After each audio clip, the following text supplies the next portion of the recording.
बिहारी लाल की वापसी, the return of Bihari लाल।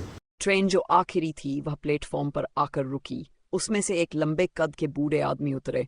उनके कंधे पर एक बैग था, दूसरे कंधे पर गमछा।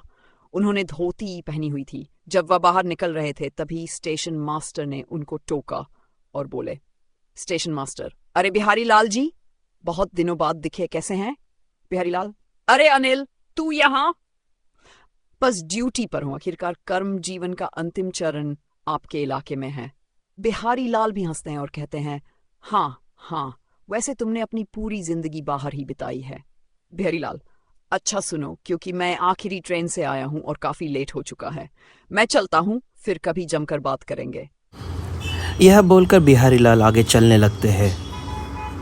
स्टेशन मास्टर, अब इतनी रात में ऑटो या वाहन कुछ नहीं मिलेगा। इससे अच्छा रात को मेरे क्वार्टर में रुक जाओ, सुबह चले जाना। आपको पता ही है जमाना अच्छा नहीं। इसका मतलब तुम मुझे डरा रहे हो क्या? फिर देर के नाम पर मेरे पुराने साहस की परीक्षा ले रहे हो? हाँ हाँ, ऐसा बोलकर हंसते हैं। चिंता मत करो, अभी तक मेरी हिम्मत का एक बाल भी बांका नहीं हुआ है। मैं चलता हूं। बिहारी लाल स्टेशन से निकल जाते हैं और उसके तुरंत बाद ही स्टेशन मास्टर के सामने एक लड़का चादर ओढ़कर आता है। उसका चेहरा चादर से ढका होने के कारण ठीक से देखा नहीं जा सकता था। वह स्टेशन मास्टर के सामने आकर कहता है, क्या आप मेरी सहायता कर सकते हैं? स्टेशन मास्टर ने कहा, हाँ कहो। लड़का कहता है, क्या आप ये पता बता सकते हैं? और स्टेशन मास्टर लड़के द्वारा दी गई पर्ची को देखने लगते हैं। उसी दौरान बिहारी लाल बाहर ऑटो या वाहन ढूंढने में लगे होते हैं। ढूंढते ढूंढते कहते हैं, जो कहा था वही हुआ। ना ऑटो वाला है ना वाहन वाला है। धत तेरी की, पैदल ही चलना पड़ेगा। घना जंगल और बड़े बड़े पेड़ और उसके बीच में एक रास्ता। उसी रास्ते से चल रहे थे बिहारी लाल। उनके पीछे कभी कभी चांद की रोशनी में एक परछाई की आकृति दिखाई देती। कुछ समय बिहारी लाल चलते रहते हैं। चलने की आवाज आती रहती है। बिहारी लाल मन ही मन सोचते हैं, मेरा मन कह रहा है कि पीछे जरूर कोई है, लेकिन इस समय कौन होगा?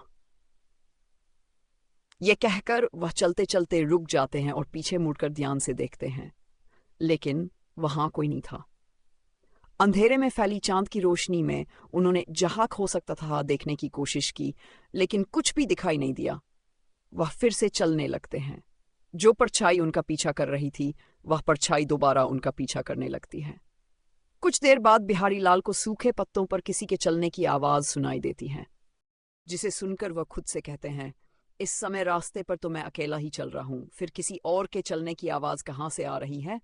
अनिल सही कह रहा था, अच्छा होता कि मैं वहीं रुक जाता आज रात को। अब समझ आया, उम्र बढ़ने के साथ साथ हिम्मत भी कम हो जाती है। अब बिहारी लाल सीधा चलने के बजाय किनारा लेकर चलने लगते हैं और बिना पीछे देखे तिरछी नजर से देखते हैं कि सच में एक परछाई उनकी तरफ ही बढ़ रही थी। ये देखकर वह तेजी से चलने लगते हैं और उनके साथ साथ वह परछाई भी तेजी से चलने लगती है। तभी अचानक से बिहारी लाल फिर से रुक जाते हैं। हालांकि इस बार उनके पैर डर से कांप रहे थे, फिर भी उन्होंने बहादुरी से पलटकर कहा, कौन है इस सुनसान रास्ते पर? तुम क्या चाहते हो? मैं कह देता हूं, इस तरह मेरा पीछा करने से तुम्हें कोई लाभ नहीं होगा। इतना कहकर बिहारी लाल पलट फिर से चलने लगते हैं। इस बार कभी वह रास्ते में जमे पानी के ऊपर से छलांग लगाकर गए, तो कभी उनके ऊपर से चलकर। कुछ देर इसी तरह चलने के बाद उन्हें गांव में दुकान या मकान पर रोशनी चमकती दिखाई दी और साथ में कुछ लोगों की आवाज भी आई। कान में लोगों की आवाज आते ही उन्होंने अपना साहस जुटाया। वो एक छड़ी को अपने हाथ में मजबूती से पकड़ा और पीछे मुड़कर बोला, मैं बड़ी देर से तुम्हारी बकवास झेल रहा हूं। कौन है? बाहर आओ, हिम्मत है तो मेरे सामने आओ, ऐसे चुप मत रहो। शांतिपुर के रास्ते घर जरूर लौट रहा हूं मैं, लेकिन मेरे मन में बिल्कुल भी शांति की एक बूंद भी नहीं है। यह सुनकर आसपास की झाड़ियां हिलने लगती हैं। ये देखकर बिहारी लाल उसी तरफ बढ़ते हैं और अपनी छड़ी उठाकर बोलते हैं, अब मुझे डराने से कोई फायदा नहीं होने वाला। तुम्हें या तो बाहर आ जाना चाहिए या फिर मैं अपनी छड़ी से तुम्हारी खाल उधेड़ कर रख दूंगा। तभी झाड़ियों से अचानक एक लड़का बाहर आता है, वही जो स्टेशन मास्टर को एक पर्ची देकर गया था।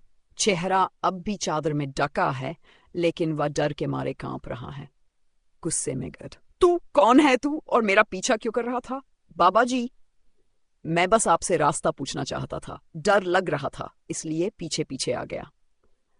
बिहारी लाल कुछ देर उसे घूरते हैं, फिर गहरी सांस लेते हैं। रास्ता पूछने का ये तरीका है। रात के अंधेरे में चुपचाप पीछा करता रहा। अच्छा हुआ मैंने हिम्मत नहीं खोई, वरना तू और मैं दोनों किसी हादसे का शिकार हो जाते। लड़का सिर झुकाकर माफी मांगता है। बिहारी लाल उसे समझाते हैं कि इस तरह का व्यवहार कितना खतरनाक हो सकता है।